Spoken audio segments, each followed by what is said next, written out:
Ito po ang totoo o may katotohanan sa mga nangyayari dito sa ating bayan. Okay? Ano ito? Pagbaha. Pagbaha or flooding, hindi na kasalanan ng kalikasan. Kalikasan hindi dapat sisihin. Ang dapat sisihin ay tao. Mga pinagkatiwalaan pansamantala. Mga elected, career at pribadong sektor ang nagsamantala. Kaya tayo ay binabaha. Yan ang lumalabas ngayon. Kasi ang kalikasan kahit saan nangyayari sa buong mundo. Yung pagbaha hindi na bago sa Pilipinas. Pero ang taong bayan nagbayad ng buwis. Ang gobyerno nangungutang collateral ng mga Pilipino para makapag-produce ng pera, para bigyan ng proteksyon ang taong bayan sa kalikasan dahil nga sa pag-ulan.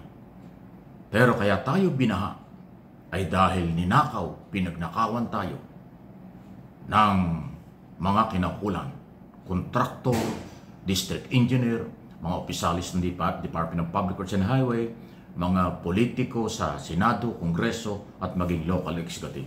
Huwag na kayong magmalinis sa inyong dumaan ito.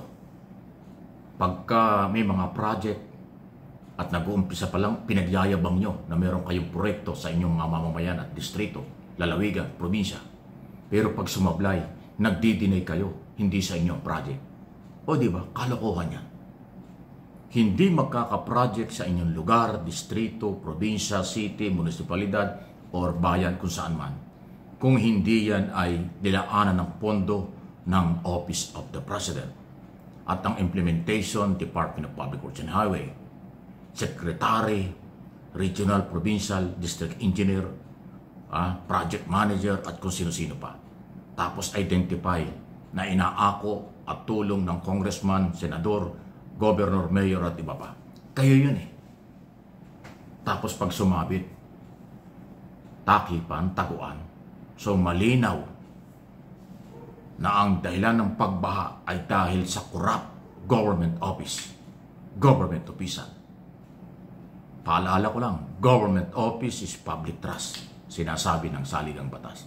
Paano pagkakatiwalaan ang opisina kung walang tiwala sa mga opisyal na temporaring nakahawa? Kaya nga mahalaga yung institusyon na opisina ng gobyerno, pinapangalagaan yan. Ang problema, ginamit ng iba para magpayaman, magsamantala. Lalo na itong mga private contractor. Baka hindi na nga nagbabayad ng tamang buwis ito. Puro komisyon, puro racket. Okay lang mga komisyon, negosyo nila yan. Pero yung ghost project, tumanggap kayo ng kabayaran tapos wala kayong ginawang proyekto, ni isang sakong buhangin o semento o isang palikulikong bakal hindi nakita sa lugar, pero full payment, binayaran kayo ng daan-daang milyon, bilyon, baka trilyon. Yan ang matindi. Kaya tayo binabaha, mamamayang Pilipino. Huwag nating sisihin yung kalikasan, kahit saan merong kalikasan ng mga pagsubok.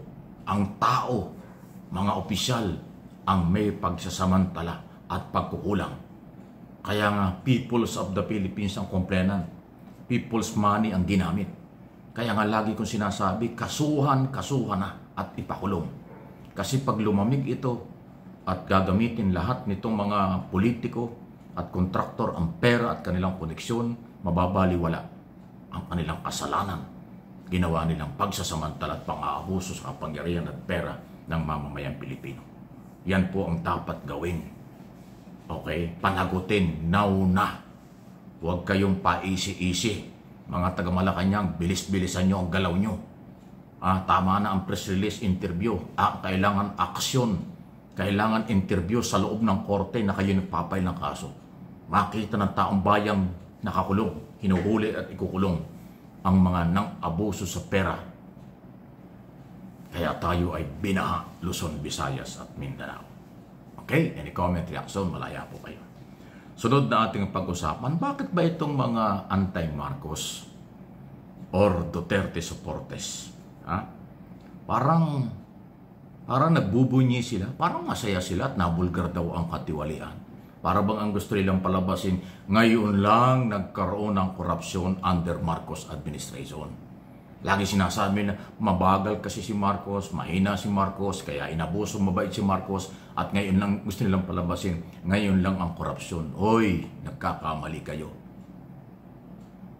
Sarado ang kaisipan nyo. Ang korupsyon ay dekada nang nangyayari sa ating bansa. Huwag na natin pag-usapan yung before 1986. 87 doon tayo magsimula. Mula 1987, lalo na dito sa Presidential System of Government, sa ilalim ng 1987 Constitution, lahat ng naging Pangulo, buhay pa at nawala na sa mundong ito, mayroong problema sa korupsyon ng kailang pamahalaan. Tayo ang biktima. Lahat yan. Pero lahat yan kanilang pinagtakpan. Kung pumutok man ang balita, hindi naman galing sa Pangulo ang korupsyon o hindi ang Pangulo ang nag-expose. Walang nakagawang Pangulo kung hindi si Pangulong Marcos lang ang nag-expose, nagbulgar na merong korupsyon. Lahat ng Pangulo na nakaraan, wala ka nadinig na may umamin sa kanilang may korupsyon. Lahat pinagtakpan. Lahat sinasabi nilang sila'y malinis. Lahat sinasabi nila sila'y matino. Kalokohan yun. Hindi totoo yun. Lahat ng nakaraang presidente at gobyerno mayroong korupsyon, not only flood control project. Napakarami. Doon nga lang sa nakaraang administrasyon, 51 billion na project dyan sa Davao City, isang distrito lang. O nasan yung project? Binabaha pa rin kayo. O, hindi yun Marcos administration nangyari. O nakita nyo? Sample lang yun. Yan ang sinasabi ko sa inyo. Huwag kayong magbunyi at huwag nyong ibintang sa ganito kasalukuyang gobyerno na dito lang may korupsyon. Uulitin ko ang ulit-ulit kong sinasabi, magpasalamat tayo dahil si Pangulong Marcos ay hindi sumama sa korupsyon. Hindi kinonsinti ang korupsyon. Kanya nga nilalabanan at in-expose na nga niya. Meron pa siyang inspeksyon ginagawa. Pagpapatunay na merong racket na ginawa ang pinagkakatiwalaan ng tao na mga kinaukulan sa ating pamahalaan, national and local. Yun po yun. Meron bang natatandaan kayong presidente na umaming may korupsyon sa kanyang gobyerno? Wala. Lahat yan pinagtakpan. From Cory, Ramos, Erap, Arroyo. Si Arroyo, ang pinakamatagal ng presidente, ay 9 na taon yan mula nung sa ilalim ng ating kasalukuyang batas. Si Aquino, Duterte. Si Duterte ang ang dating napakatapang na presidente. Pero wala namang nagawa sa korupsyon. Marami rin korupsyon. Binaharin tayo. At kung ano-ano pa. Sa totoo lang. Tapos ayun nga, human rights violation pang katakot-takot ang inabot natin. At least sa kasalukuyang gobyerno, inuulitin ko hindi ako taga-gobyerno, hindi ako tagapagsalita ng gobyerno. Bilang mamamahayag at political blogger, aking nakikita, inaaral at ang sitwasyon. Iba itong gobyernong ito kaysa nakaraan na naging Pangulo. Yan ang totoo. Kaya sana i-expose pa ng Pangulo ang lahat ng katiwalian, hindi lang sa flood control. Tapos kasuhan, ipakulong. Ipakulong kahit congressman, ipakulong kahit senador. Wala namang immunity yung mga yan. Presidente lang ang may immunity, hindi pwedeng kasuhan habang nakaupo. Ang senador, congressman, mayor, taga-DPWS, walang immunity yan, pati private contractor. Pwedeng ipakulong yan anytime. Kaya nga dapat ang gawin. Bilis-bilis sana inyo. Okay? Malaya po kayo makapag-comment, react sa bagay na yan kasi po ito ay isyong pambayan. Sobra na, tama na. Karapalan na ang pagnanakaw sa pera ng mamamayang Pilipino.